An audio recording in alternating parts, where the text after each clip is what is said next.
Alhamdulillah. Udah sarapan? Oke, ini kita pertemuan pertama ya teman-teman untuk mata kuliah Studio Desain Produk Faktor Manusia. Untuk pertemuan pertama ini sebenarnya kita akan membahas lebih ke overview mata kuliahnya itu seperti apa, jadi lebih ke pengantar beserta aturan perkuliahan yang akan kita sepakati bersama ke depannya. Oke, sebelum kita mulai, saya perkenalan terlebih dahulu. Nama saya Nurul Fitriana Dahri, bisa dipanggil Ana. Di sini ada kontak saya, teman-teman bisa menghubungi jika nanti ada kendala atau membutuhkan untuk diskusi lebih lanjut selama perkuliahan berlangsung. Dan untuk mata kuliah studio, karena kita akan lebih banyak di proses asistensi, akan ditemani oleh asisten dosen. Untuk di kelas ini, asisten dosennya itu Kak Andin Rahmani. Beliau angkatan 2021 dan sudah lulus di tahun 2025 kemarin. Kemudian untuk di kelas 2B itu ada Kak Silvi, sekarang sedang menempuh Magister Desain di Telkom University juga. Angkatan 2019 di Desain Produk, lulus tahun 2023. Oke, kita akan lanjut ke pembahasan terkait PLO dan CLO. Sebenarnya untuk setiap mata kuliah mungkin teman-teman sudah pasti di awal perkuliahan itu dijelaskan PLO dan CLO masing-masing gitu. Ada yang ingat nggak PLO dan CLO itu apa? Ingat Bu. Apa itu? Kalau PLO itu singkatnya kemampuan yang diharapkan terhadap mahasiswa setelah lulus S1-nya. Okay. Sedangkan CO-nya itu kalau nggak salah singkatnya yaitu kemampuan yang diharapkan setelah menyelesaikan mata kuliahnya. Oke, nice, ada ya. Betul. Jadi PLO itu atau biasanya disebut capaian pembelajaran. Jadi kalau di Indonesianya mungkin CPL, kalian mungkin pernah baca juga itu CPL. Kemudian CLO itu CPMK. Jadi capaian mata kuliah. Jadi sudah lebih jelas ya kalau misalnya dari bahasa Indonesia. Cuman kalau misalnya di Telkom sendiri memang istilah yang lebih familiar itu PLO dan CLO. Jadi bahasa Indonesianya itu jarang digunakan. Betul. Jadi untuk di desain produk sendiri kita itu ada 9 PLO yang kemudian nanti akan melekat ke setiap mata kuliah. Jadi tersebar di semua mata kuliah. Untuk mata kuliah studio di praktek ini kita ada 3 PLO yang melekat ya, jadi ada 3 yang harapannya bisa nanti kita turunkan ke CLO biar teman-teman bisa menguasai secara spesifik apa yang menjadi capaian mata kuliah ini. Kalau untuk PLO-nya di sini teman-teman bisa lihat ada PLO 3 itu terkait penguasaan keragaman metode desain, kemudian PLO 4 itu mampu mengambil keputusan dalam konteks menyelesaikan masalah, karena mungkin kalau sebelumnya teman-teman proses ideasinya masih belum tujuannya belum untuk menyelesaikan suatu permasalahan yang ada di masyarakat. Kalau sekarang itu teman-teman berdasarkan studi kasus yang ada di masyarakat. Kemudian ada PLO 8 ini mampu mengabstraksikan kualitas gagasan yang dihasilkan melalui tulisan dan bagan visual. Nah, kalau untuk SDP 1 itu porsi visualnya masih akan lebih banyak dibanding dengan tulisan. Ya, seiring bertambahnya tingkat, nanti teman-teman akan mulai balance antara tulisan dan visualnya gitu. Ya, kemudian masing-masing PLO diturunkan menjadi 3 CLO. Ya, jadi PLO 3 itu diturunkan menjadi CLO 1, yaitu mahasiswa diharapkan mampu menguasai prinsip form follows function. Ya, jadi mungkin ini nanti akan kita bahas lebih detail di overview perkuliahan mata kuliah ini. Kemudian yang kedua itu mahasiswa mampu memutuskan terkait konsep perencanaan produk, karena proyeknya itu individual, teman-teman diharapkan bisa mengerjakan atau menyelesaikan proyek masing-masing dengan baik. Dengan tadi ya mempertimbangkan, karena kalau misalnya dari namanya itu sendiri kan studio desain produk faktor manusia, tentu saja dengan mempertimbangkan optimalisasi interaksi manusia dengan produk. Kemudian yang ketiga itu mahasiswa mampu membuat rancangan produk berdasarkan kebutuhan dan kemampuan manusia dalam menciptakan pengalaman pengguna yang lebih baik dan efisien. Jadi mungkin dua kata kunci yang akan teman-teman sering dapatkan ketika memperoleh mata kuliah baik itu desain produk dan manusia atau studio desain produk itu efektif dan efisien. Oke, kemudian ini ada standar penilaian Telkom University yang masih berlaku, sebenarnya ini berlaku sejak tahun 2024, masih berlaku hingga saat ini. Itu nilai A, AB, dan seterusnya.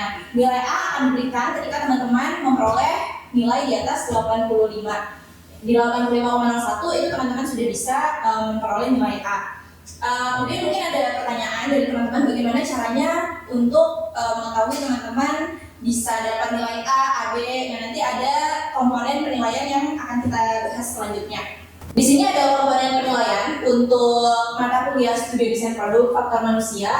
Di sini ada persentasenya, teman-teman bisa lihat ada 5 komponen yang menjadi poin penting. Yang pertama itu forum diskusi yang melekat pada CLO 1, itu sebenarnya keaktifan di kelas, kemudian keaktifan teman-teman ketika menyelesaikan tugas-tugas yang ada di LMS.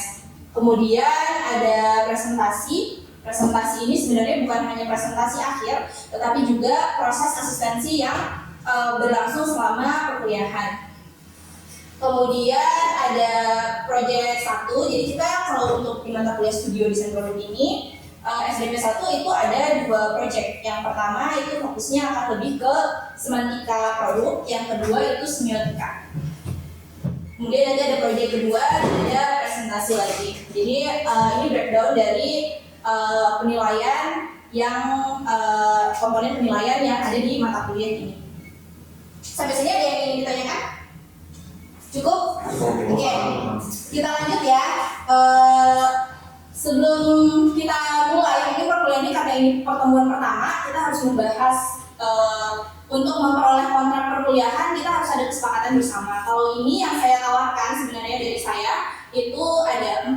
Nah, nanti akan bertambah kalau misalnya dari teman-teman barangkali ada masukan, ada yang ingin ditambahkan, boleh kita sepakati bersama hari ini. Ya, dari saya itu pertama kehadiran. Ya, kehadiran itu wajib on-site karena kita mata kuliah studio based on project. Jadi kita project based learning ya. Itu kita sudah wajib on-site kecuali memang ada asistensi misalnya dengan disertai dengan asdos, nanti teman-teman mau asistensi mendiskusikan progres tugasnya itu boleh kita online ya. Nanti teman-teman wajib melakukan presensi di awal yang seperti sudah kita lakukan tadi. Kemudian untuk maksimal toleransi keterlambatan itu adalah 15 menit. Jadi setelah itu teman-teman tidak berhak mendapatkan presensi atau dianggap alpa, tapi teman-teman tetap memiliki hak untuk mengikuti perkuliahan sampai selesai. Ya. Kemudian maksimal ketidakhadiran itu 3 kali, termasuk izin, sakit, dan alpa. Kalau misalnya ada hal-hal yang sangat penting dan mendesak, misalnya sakit parah atau misalnya amit-amit kecelakaan, itu teman-teman boleh mengabari ke saya atau ke Kak Andin. Ya, intinya sebenarnya kalau di perkuliahan itu kan komunikasi ya teman-teman. Kemudian mengerjakan tugas sesuai dengan tenggat waktu atau deadline yang diberikan. Nanti tugas-tugas sebenarnya kita lebih ke LMS ya, fokusnya teman-teman mungkin mengerjakan project based, tapi pengumpulannya di satu pintu melalui LMS atau Learning Management System. Oke, kita masuk ke gambaran materi perkuliahan. Jadi kita ada 16 pertemuan. Untuk pertemuan pertama itu hari ini kita membahas tentang pengantar mata kuliah. Kemudian di pekan depan ada teori tentang semantika dalam desain produk. Sebenarnya komposisi teori itu sebagai pendukung, karena kalau di mata kuliah studio ya sebagai pendukung. Kenapa? Karena sebenarnya ada mata kuliah lain yang sudah menyokong atau mendukung mata kuliah studio ini. Jadi kurikulum kita sudah dirancang untuk teman-teman bisa fokus di studio itu menyelesaikan proyek masing-masing. Jadi kalau misalnya teori lebih dalam, itu memang tidak diperoleh di mata kuliah teori lainnya. Jadi nanti ada pengantar sedikit terkait semantika dalam desain produk, kemudian kita akan bahas konsep visual, mind map yang teman-teman sudah dapat pastinya di mata kuliah studi kreatif sebelumnya. Kemudian mood board dan lain-lain. Kemudian ada pembuatan sketsa makro dan mikro. Ini juga sudah ada mata kuliah sketsa desain produk ya. Kemudian ada pembahasan terkait faktor manusia dalam desain produk, studi model, dan lain-lain. Jadi step by step di setiap tahapan itu nanti teman-teman akan melakukan proses asistensi. Nah, ini untuk proyek yang pertama. Sebenarnya untuk proyek yang kedua kurang lebih sama, tetapi pembahasannya atau fokusnya tadi yang saya bilang di awal itu fokusnya lebih ke arah semiotika dalam desain produk ya. Tentunya untuk kedua proyek ini teman-teman harus memperhatikan pertimbangan ergonomi dan antropometri dalam merancang ya. Kemudian di akhir itu kita ada pameran karya akhir semester yang akan digabungkan dengan tugas-tugas dari kelas lainnya. Selanjutnya di sini kita overview sedikit. Sebenarnya mata kuliah ini akan membahas tentang apa? Mahasiswa sebenarnya akan mempelajari prinsip form follows function. Ya, ada yang sudah pernah dengar form follows function sebelumnya? Pernah ya? Oke. Nanti mungkin akan kita bahas lebih lanjut terkait ini. Sebenarnya form follows function ini bagaimana kita merespon secara optimal terhadap kebutuhan atau karakteristik manusia. Kalau misalnya teman-teman ingat, sebenarnya tugas yang akan kita bahas mungkin di pertemuan pertama teman-teman lihat tugas-tugas kakak-kakak kelasnya kemarin itu lebih ke handle. Kenapa handle? Karena memang itu hal sederhana yang ketika teman-teman melihat sebuah handle, baik misalnya pintu atau misalnya teko, teman-teman tahu caranya untuk memegang, membuka, menekan, didorong itu dari si handle itu. Nah, sebenarnya yang ingin kita fasilitasi itu di mata kuliah ini adalah bagaimana cara kita desainer. Kalau kita desainer kan berbahasa atau berkomunikasi melalui visual ya. Jadi bagaimana kita bisa mengkomunikasikan tanpa harus berbicara gitu. Jadi kita sudah punya tanda yang orang ketika lihat, oh itu dia bisa ditekan, itu dia bisa didorong, itu dia bisa digeser ya. Jadi itu sebenarnya akan kita pelajari. Nah, ini mungkin juga teman-teman sudah sangat familiar sebagai anak desain produk. Design is to design a design to produce a design ya. Jadi di sini desain sebagai subjek, desain sebagai kata kerja, desain sebagai objek juga. Gitu. Jadi ini dari John Haskett ya. Sebenarnya ketika teman-teman mendesain karena ini pengalaman pertama, mungkin akan berbeda pengalamannya dengan proses perkuliahan atau proses kreatif yang teman-teman lalui sebelumnya gitu, karena ada pertimbangan-pertimbangan lain yang perlu teman-teman sertakan gitu ketika proses perancangan. Kalau misalnya sebelumnya teman-teman misalnya hanya memikirkan terkait estetika, bentuk, komposisi ya, kalau sekarang teman-teman harus sudah memikirkan terkait fungsi ya. Jadi kalau misalnya teman-teman ingat di buku Paul Gunadi itu ada aspek desain produk. Aspek desain produk itu salah satunya fungsi, bentuk, keamanan, kenyamanan, terus material itu masuk ke aspek desain produk. Nah, kita sekarang sudah membahas fungsi produk. Nah, tadi terkait proses kreatif itu ada 3 tahap sebenarnya ya. Ada proses idea, creativity, kemudian innovation. Jadi tujuan kita sebenarnya kalau berangkat dari nama prodi itu sendiri, kita kan desain produk dan inovasi. Jadi tujuan kita untuk menghasilkan produk-produk yang memiliki nilai kebaruan. Jadi bukan benar-benar baru, belum ada sebelumnya, tapi memiliki nilai kebaruan. Ya, ini saya yakin teman-teman sudah dapatkan juga ketika mata kuliah studi kreatif ya. Nah, ini sebenarnya lebih ke pengantar sedikit terkait taksonomi Bloom. Jadi kalau di dunia pendidikan itu ada tahapan ketika kita tidak bisa tiba-tiba menciptakan. Makanya kenapa kalian kalau misalnya di awal kurikulum itu dirancang sedemikian rupa agar teman-teman bisa setiap tingkat itu mampu beradaptasi untuk setiap tahapannya gitu. Jadi pertama teman-teman tentu perlu mengingat itu tahapan yang paling rendah. Kemudian ketika teman-teman mengingat, teman-teman harus bisa memahami, baru nanti naik sampai bisa menciptakan sebuah produk.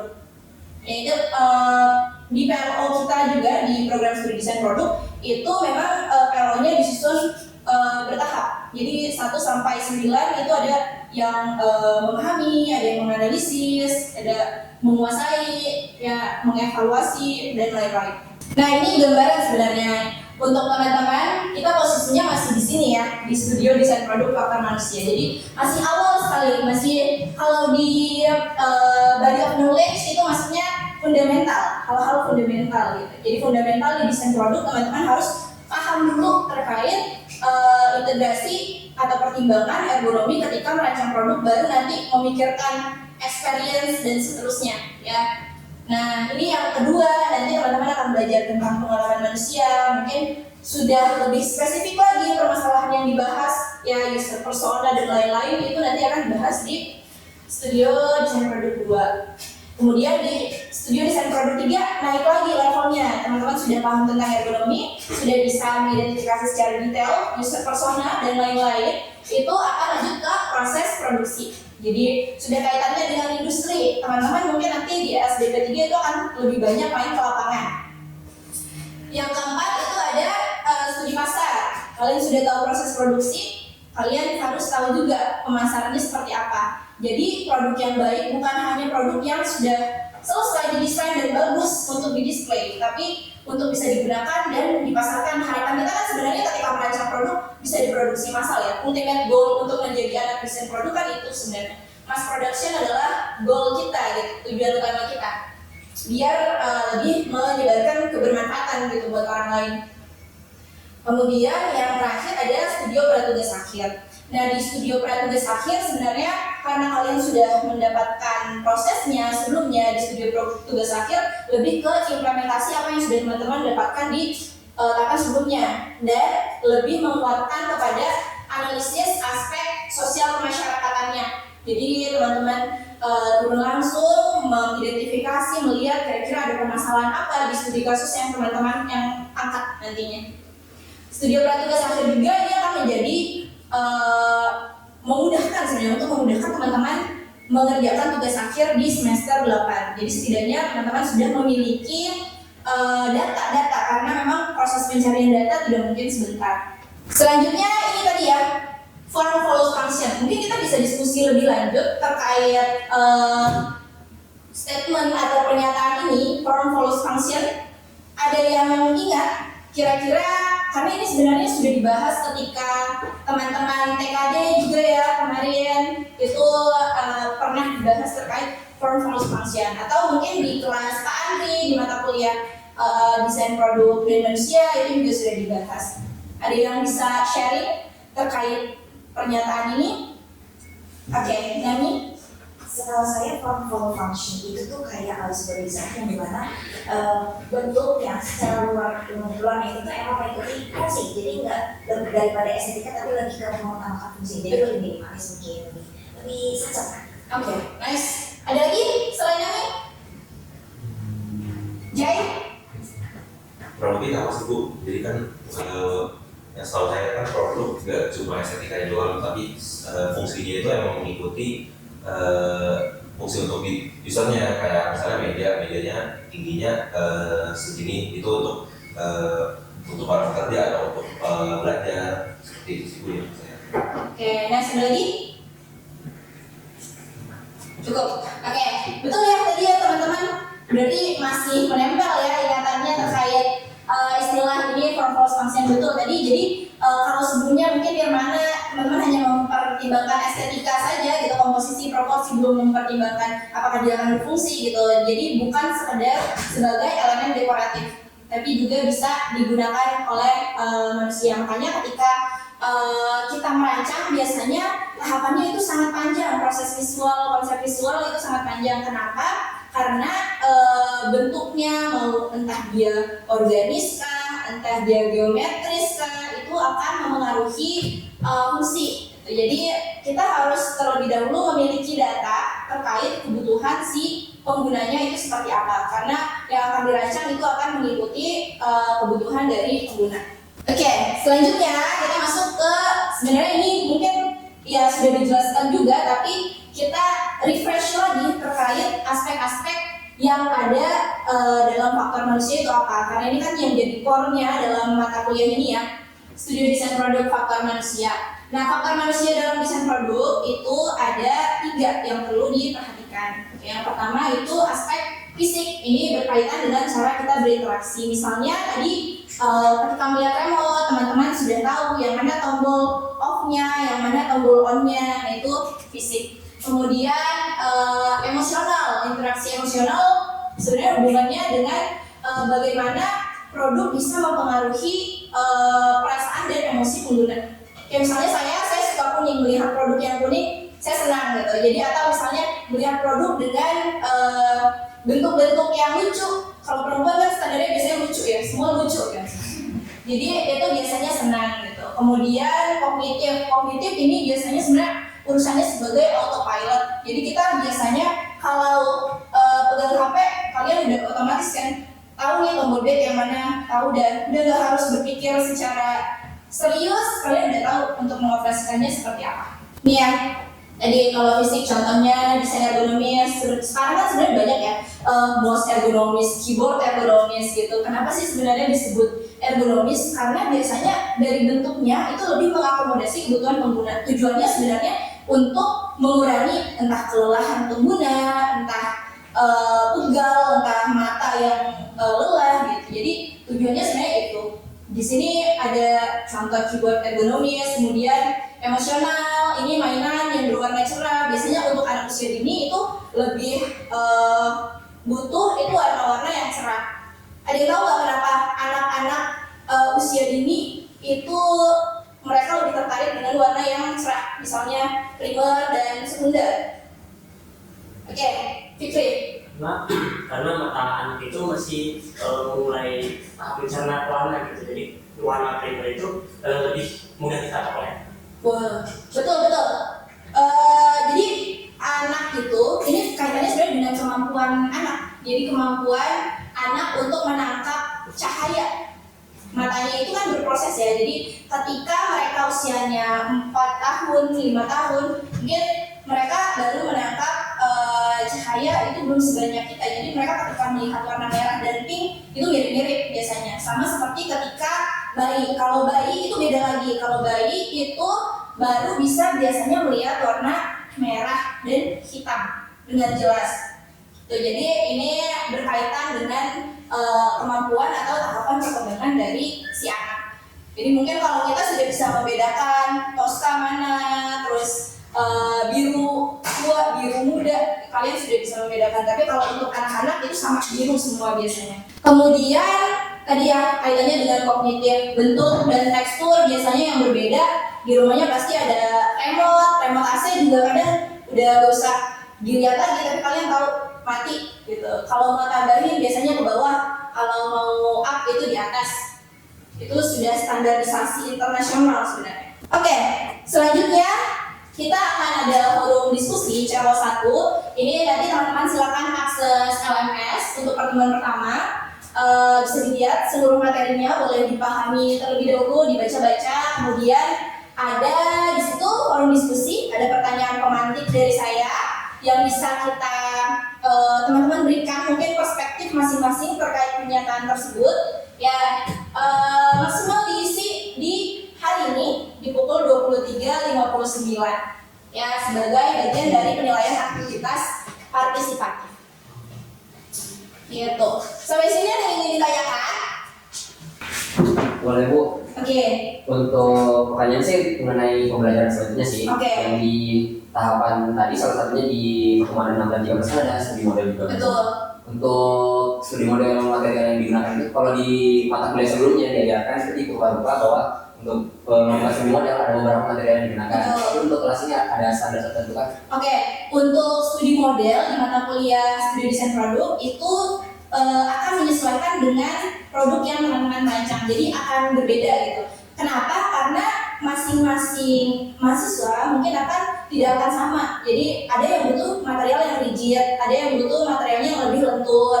Jadi nanti bisa disesuaikan. Kalian boleh bereksplorasi dengan material. Jadi misalnya mau butuh PVC boleh, mau butuh ABS boleh, butuh biasanya poliuretan itu juga boleh gitu. Jadi nanti bisa menyesuaikan kebutuhan teman-teman. Jadi kalau misalnya untuk studi model sebenarnya kan memang untuk mendapatkan perbandingan 1:1 ya, dan bentuknya yang real itu seperti apa gitu. Jadi nanti kalau di mock-up itu diusahakan sudah menggunakan material aslinya. Nah, untuk studi desain produk sendiri teman-teman, karena kita kemampuan teknis yang lebih diasah, kalau untuk studio desain produk 1, pertama teman-teman harus mengerjakan di bengkel nanti ya. Kita akan untuk pengerjaan studi model, pengerjaan mock-up, kita akan melakukan di bengkel desain produk di lantai 1. Ada lagi barangkali yang ingin ditanyakan?